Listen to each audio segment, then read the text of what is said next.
का मेरे चैनल धार्मिक वट कथा में स्वागत है। आज मैं आपको पोपा भाई की कथा सुना रही हूँ। किसी गांव में एक महिला रहती थी जिसका नाम पोपा भाई था। वह भगवान विष्णु की बहुत बड़ी भगत थी।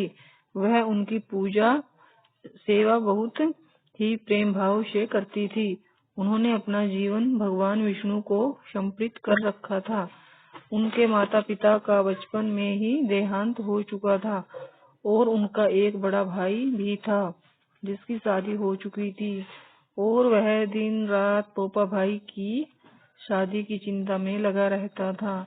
जब भी कोई रिश्ता आता वह मना कर देती। तब उनके भाई को लगा कि ये सब उनकी पूजा पाठ की वजह से हो रहा है। एक दिन उनका भाई बोला, अब तुम किसी भी प्रकार का पूजा पाठ नहीं करोगी। ये सुनकर पोपा भाई को बहुत दुख हुआ और वो बोली, मेरे जीवन भगवान को समर्पित है। मैं कभी शादी नहीं करूंगी।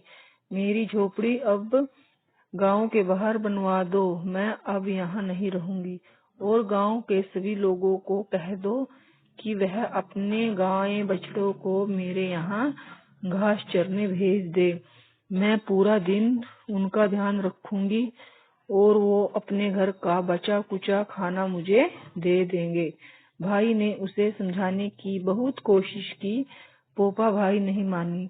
अब वह अकेली गांव के बाहर झोपड़ी में रहने लगी और ज्यादा से ज्यादा समय भगवान विष्णु की पूजा में बिताने लगी। एक दिन उसे नगर का राजा शिकार करने जंगल में जा रहा था।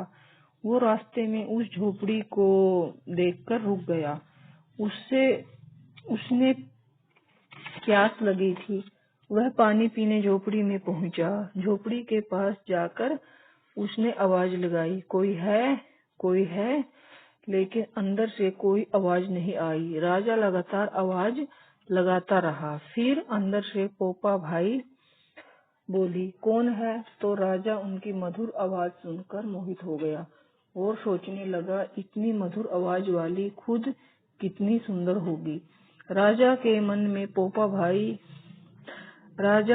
में पाप आ गया और बोला, मैं यहाँ का राजा हूँ और तुम्हारे साथ शादी करना चाहता हूँ।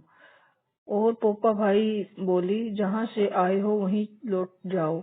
मैं किसी पर पुरुष का मुख भी नहीं देखती, शादी तो दूर की बात है। ये सुनकर राजा और भी प्रसन्न हो गया और उन्हें जबरदस्ती अपने महल ले गया। पोपा भाई ने राजा को श्राप दिया कि तुम्हारा राजपाट सब नष्ट हो जाएगा। जब महल में रानियों को यह सब बात पता चली तो उन्होंने राजा से अनुरोध किया कि इस महिला को वहीं छोड़ आओ, यह हमारे राज्य के विनाश का कारण बन सकती है।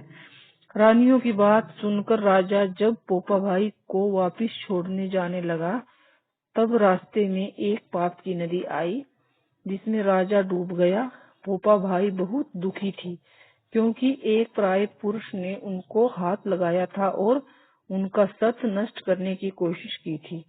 पोपा भाई ने वही अपनी इच्छा शक्ति से अपने प्राणों को त्याग दिया। जब पोपा भाई धर्मराज के पास पहुंची तो उन्होंने पोपा भाई का बहुत आदर और सम्मान किया और बोले, आपको वैकुंठ वास तो नहीं मिल सकता क्योंकि आपने विधान के अनुसार तो नहीं बल्कि अपनी इच्छा शक्ति के अनुसार अपने प्राण त्यागे हैं, परंतु भगवान विष्णु की आज्ञा से सोने का राज्य दिया जाएगा।